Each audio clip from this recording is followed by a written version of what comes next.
Сәлеметсіздер, мен этажы 31 тобы. Мен алгоритмия және бағдарламалау пәнінің оқытушысы Мұратханова Амина Ерзатқызы. Бүгінгі біздің тақырыбымыз Паскаль бағдарламасында есептерді шығаруды ұйымдастыру. Паскаль бағдарламасында есептерді шығаруды ұйымдастыру. Сабақтың мақсаты Паскаль бағдарламалау тілінде бағдарлама құруға үйрету, меншіктеу, шартты, қайталану, таңдау операторын қолдана отырып, Паскальда есептерді бағдарламалауға үйрету. Дамытушылық студенттердің өз бетінше дербес компьютерде жұмыс істеуге дағдыландыра отырып, логикалық ойлау қабілеттерін дамыту, пәнге деген қызығушылықтарын арттыру. Тәрбиелік студенттерді ұқыптылыққа, жүйелілікке, жауапкершілікке, ізденімпаздыққа, іскерлікке тәрбиелеу. Жоспар меншіктеу, мәліметтерді енгізу, шығару операторы. Шартты операторға есеп шығару. Таңдау операторына мысал есеп. Қайталау операторына есеп шығару. Күтілетін нәтиже. Өткен сабақ бойынша білімдерін пысықтау. Паскаль бағдарламасында есептер шығаруды қалыптастыру. Операторлар бойынша білімдерін кеңейту. Меншіктеу, мәліметтерді енгізу, шығару операторы. Паскаль тілінде меншіктеу операторының жалпы түрі айнымалы меншіктейді өрнек. Енгізу операторының жазылу үлгісі read оқу. Мысалы, оқиды А, Б, С-ны. Riddle жолды оқу. Riddle A. Шығару операторының жазылу үлгісі write жазу. Write жолды жазу. Мысал есеп қарастырайық. Екі санды қосу. Екі бүтін санды қосып, қосындысын экранға шығару. Бұл дегеніміз, бізде бірінші бағдарлама басталғанда программ сөзінен басталып, and сөзінен аяқталынады. Бастаймыз. Программ var айнымалыларды сипаттайтын бөлім. A, B, C меншіктейді integer. Бұл integer бізде бүтін сан. Begin. Программ бізде басы болса, бұл енді бағдарламаның денесі кетті. Begin.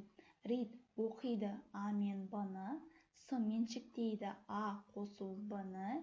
Riddle шығарады С-ны. Енді қазір осы есепті Паскаль абысы бағдарламасына салып көрсек. Сіздер бұны жазып шығасыздар. Мен дайынды көшіріп апарып, қазір бағдарламалау тіліне міне Паскаль абысы ашық тұр. Соған міне қоямыз. Программ. Енді тексереміз. Енгізіңіз деп тұр. Қазір бірінші А-ны енгіземіз. Мысалы, оған мен енгіземін 9 санын. 9. Екінші санды енгізем. Екінші сан бізде 14. Енді бізде шықты. 9-ға 14-ті қосты. Сонда жауабы бізде 23 шықты. Яғни бұл есеп бізде дұрыс. Енді келесі есепті қарастырсақ. Келесі есеп бізде бүтін санды 5-ке көбейтіндісін экранға шығару. Кез келген бір санды алады. A мен B integer тағы бүтін сан. Енгіземіз А санын енгізгенде, оны 5-ке көбейтеді де бізге B-ны шығарады. Ал енді осы есепті алып шығарып көрсек. Енгіздім. Енді тексереміз.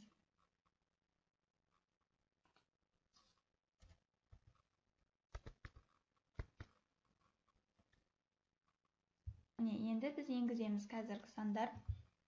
Санды енгіз деп шығып тұр. Біз А бір санды, кез келген бір санды енгіземіз. Мысалы 10.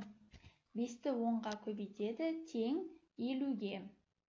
Келесі бір санды енгізіп көрейік.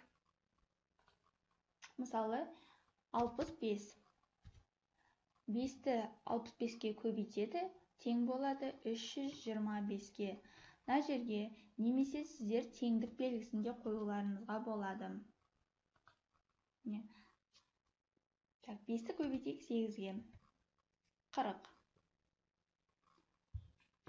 Яғни бұл есебіміз де біздің шықты. Келесі, үйден сіздер өздеріңіз мына есепті шығарып көресіздер. Натурал сан да n-ға дейінгі натурал сандардың қосындысын есептеп, y-тің мәнін табу керек. Осы міне сіздерге берілген бағдарламалау тілі. Осыны жазып, шығарып, маған экраннан скрин жасап, қайтадан маған жібересіздер. Келесі, шартты операторға есеп шығарамыз. Шартты оператор бұл бізде белгілі бір шарттың орындалу немесе орындалмауына тәуелді атқарылатын оператор. Бұнда if бізде егер, then онда, else әйтпесе деген қолданылады. Шарт кейде логикалықта қолданылады. Бұл true ақиқат, false жалған. Жазылу үлгісі if шартты өрнектейді, одан кейін then бірінші оператор кетеді, егер ол орындалмаса else дейді, екінші оператор орындалады. Қазір міне мына есепті қарастырайық. Екі бүтін санның үлкені мен кішісін табыңдар. Кез келген санды біз қазір енгізгенде, ол бізден максимум мен минимумды тауып береді. Максимум мен минимум интейджер деп алғанда, read оқиды а мен б-ны тексереді, үлкен кішілігін егер де үлкені а болып, кішкентайы б болса, немесе максимум б, минимумы а болса, қазір енді есепті тексерейік. Бізге енгіз деп тұр. Бірінші санды енгіземін. Мысалы, ол менде 104. Екінші санды енгіземін. Ол менде 96. Тексерді. Максимум ең үлкен бізде 104. Минимум енгізген саным 96. Сонымен есеп шықты. Осы біз қарастырған бүгінгі есептердің барлығын дәптерлеріңізге жазып отырыңыздар. Келесі бізде таңдау операторы. Таңдау операторы ол былай орындалады. Өрнектің мәні берілген тұрақтының қайсысына тең болса, оның сәйкес операторы орындалады да, басқару таңдау операторын соңындағы операторға беріледі. Селектор әдетте бүтін немесе жол түрінің айнымалысы болып табылады. If шартты операторы мен case таңдау операторын орындау нәтижесі. Мұнда байқасаңыздар, екеуі де бір есеп. Мұнда баланың бағасы, мысалы, бізде 1-2 деген баға ол өте нашар. 3 деген нашар. 4 жарайды, 5 жақсы. Егер де сіздер 9-10 деген цифр берсеңіздер, ондай баға жоқ деп шығады. Енді осы есепті біз қазір қарастырайық. Бұл алдында өткен тақырып бойынша, case операторы бойынша алып отыр.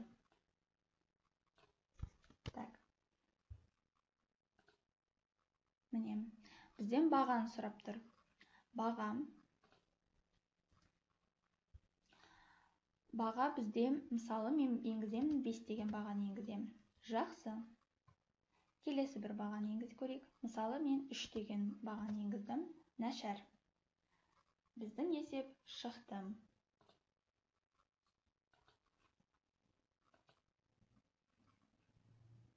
Қайталау операторына мысал есеп. Кейбір бағдарламаларда белгілі бір шарттардың сақталуына тәуелді командалардың қандай да бір бөлігі бірнеше рет қайталанады. Мұндай әрекеттерді жүзеге асыратын командаларды қайталану командасы циклдік оператор деп атайды. Циклдік оператор Pascal тілінде бұл 3-ке бөлінеді. Әзірше циклы бұл шартты алдын ала тексеретін цикл, оған while, do қолданылады. Дейін ол шартты соңынан тексереді. Repeat until. Үшін циклы бар, ол қайталау саны алдын ала белгілі цикл. Оны for, S1-ден to S2, do операторларымен қолданады. S1 дегеніміз ол алғашқы, S2 ол соңғы мәндер. Сөздік. Бұл сөздікті жазып алыңыздар. While, әзірше, do, орындау, соңына өтір қойылмайды. Repeat, бұл қайталау. Until, дейін. For, үшін. To, дейін. Енді біздің қарастыратын есеп 5 санының көбейту кестесін экранға шығаратын бағдарламаны құрыңыз. Бұл есепті де қазір бағдарламалау тілінде қарастырайық.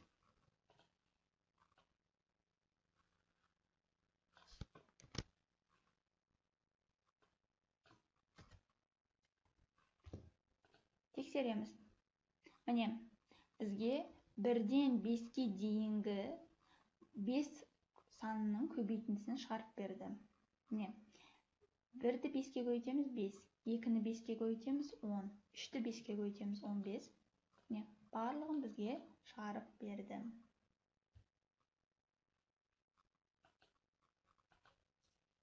Есептерді қалыспай жаза отырыңыздар.